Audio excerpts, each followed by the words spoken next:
إن الله وملائكته يصلون على النبي يا أيها الذين آمنوا صلوا عليه وسلموا تسليما إن الذين يؤذون الله ورسوله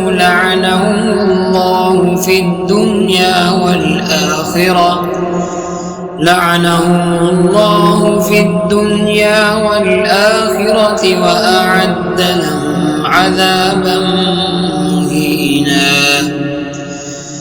والذين يؤذون المؤمنين والمؤمنات بغير ما اكتسبوا